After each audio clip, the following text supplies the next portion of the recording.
সময় এই তাবলীগের কাজ শুরু হয়েছে এবং সারা দুনিয়ায় প্রায় 260টা দেশে তাবলীগের কাজ চলতেছে। এখন মূল মার্কাজ থেকে, মূল যে হেডকোয়ার্টার, ওইখান থেকে কিছু লোক আলাদা হয়ে তাবলীগের মতোই আরেকটা কিছু শুরু করেছে। তো আপনারা বলেন তাইলে মূল তাবলীগ কারা হবে?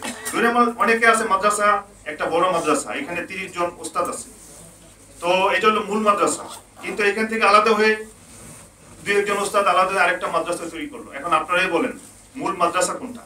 এই জন্য এটা একটা মানুষকে ধোকা দেওয়ার জন্য বা মানুষকে গলত বোঝানোর জন্য একটা কথা, মানুষকে আক্রমণ করার জন্য কথা যে জুবাইরপন্থী, সাতপন্থী। আমরা তো সাতপন্থী বলি না, আমরা বলি নিজামুদ্দিনের অনুসারী। বিশ্বে সারা দুনিয়াতে যত মার্কাজ আছে সমস্ত মার্কাজ নিজামুদ্দিন হলো হেডকোয়ার্টার, যেটা দিল্লিতে অবস্থিত। তো ওই অনুসারী হয়ে কাজ করতেছে। আচ্ছা, আর এটার সাথে সম্পৃক্ত আমি আরেকটা প্রশ্ন উত্তর দিয়ে দিই। ওনারা আমাদেরকে বলতেছে ইদানিং যে আমরা ভারতপন্থী, ভারতের সাথে সম্পৃক্ত। আমরা যদি ভারতপন্থী হই তাহলে তো আপনারা যারা জুবাইরপন্থী আছেন অথবা আপনারা যারা হেফাজতের লোকজন আছেন, আপনারা তো ডাবল ভারতপন্থী। কেননা আমাদের দাওয়াত ও তাবলীগের মূল মার্কাজ হলো নিজামুদ্দিন, আপনাদের এলিমের মার্কাজ হলো দেওবন্দ। তা আপনারাও তো দেওবন্দের দিকে রুজু হচ্ছেন। এরপর আমরা বলতে ওনাদের যে জোর হয়ে গেল গত মাসে 29 তারিখে টঙ্গীর মাঠে ওনারা জোর করেছে, ওল্ড ওয়ার্কার্স জোর, যারা তবলিগে আগে 4 মাস সময় লাগিয়েছে তাদের জোর।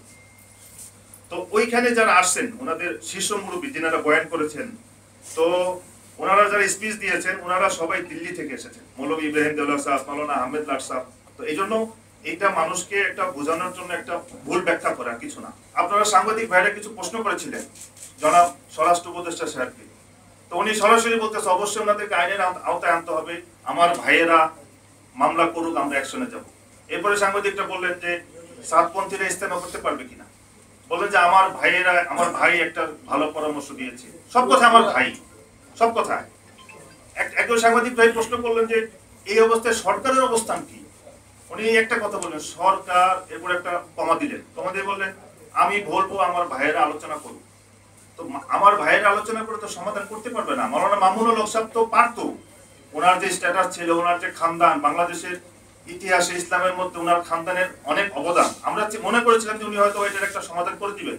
কিন্তু উনি তো এই আগুনের মধ্যে পানি না ঢেলে কেরোসিন ঢালছে, উনি তো এই আগুনের মধ্যে পানি না ঢেলে অকটেন ঢালছে।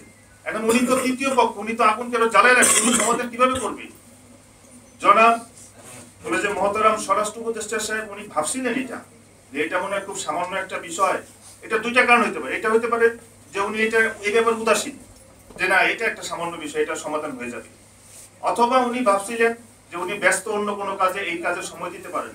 কিন্তু এত বড় সংঘর্ষ, এত বড় মজমা আসতেছে, প্রায় 3 লক্ষ মজমা, এটা জনাব স্বরাষ্ট্র উপদেষ্টা সাহেব আগে থেকেই জানতেন।